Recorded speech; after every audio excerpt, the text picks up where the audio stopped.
Hello friends, मैं Amarjeet Kaur am के classes में आप सभी का स्वागत करती हूँ। आइए पढ़ते हैं द्वितीय पाठः बिलस्य वाणी न कदापि में श्रुता। बिल को बोलते हुए मैंने कभी भी नहीं सुना। प्रस्तुत पाठ संस्कृत के प्रसिद्ध कथा ग्रंथ पंचतंत्र के तृतीय तंत्र काकोलिकियम से संकलित है। पंचतंत्र के मूल लेखक विष्णु शर्मा हैं। इसमें 5 खंड हैं जिन्हें तंत्र कहा गया है। इनमें गद्य पद रूप में कथाएं दी गई है, जिसके पात्र मुख्यतः पशु पक्षी हैं। इन पशु पक्षियों के माध्यम से ही इन्होंने हमें नैतिक शिक्षा दी है। आइए पाठ का अनुवाद देखते हैं। कस्मिंचित् वने खरनखरः नाम सिंह प्रतिवसति स्म।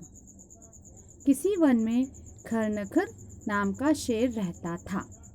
स कदाचित इतस्ततः परिभ्रमण शुद्धार्तो न किंचिदपि आहारं प्राप्तवान।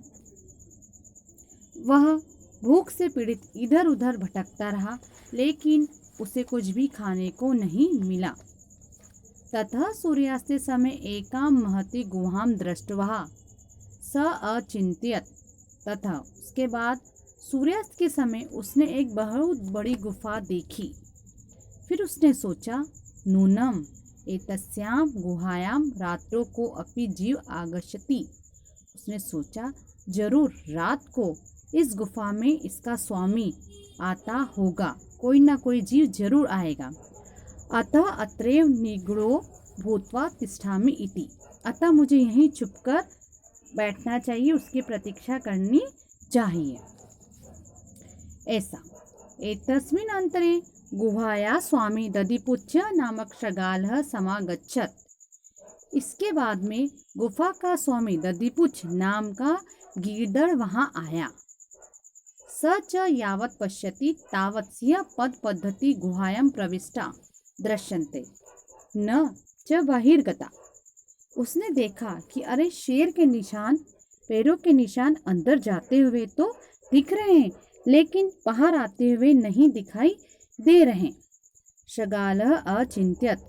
गीदड़ ने सोचा, अहो विनष्टो अस्मि। अरे मेरा तो विनाश निश्चित है।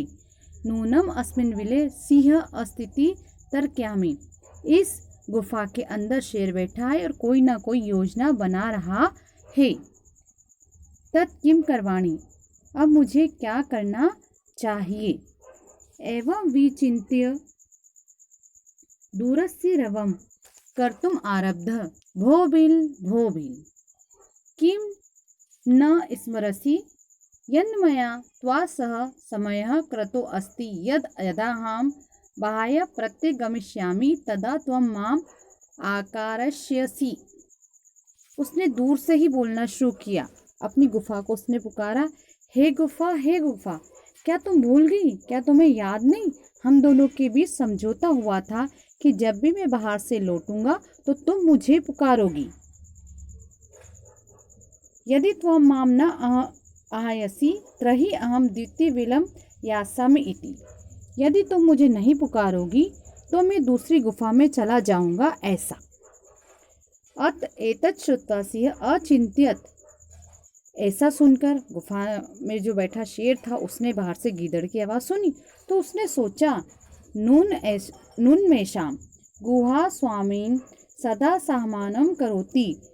उसने सोचा कि लगता है यह गुफा का जो स्वामी है और ये गुफा है, अपने स्वामी को जरूर रोज पुकारती होगी। परंतु मद भयात् न किंचिदपि वदति। किंतु आज मेरे डर से कुछ भी बोल नहीं पा रही है। अथवा शाब्दिव उच्यते, और ऐसा कहा भी गया है, भय संयंत्र स्था मनसा हस्तपादादिका क्रियाः प्रवन्ते न वाणी च वैपुथुश्च अधिको भवेत्। भय से डरे हुए मन वाले लोगों के हाथ पैर आदि क्रियाशील नहीं रहते। उनकी वाणी भी अधिक कांपने लगती है। वे डर जाते हैं और कुछ बोल नहीं पाते। इसलिए लगता है गुफा भी मेरे डर से बिल्कुल चुपचाप बैठी है। तदहम अस्य आह्वानं करोमि।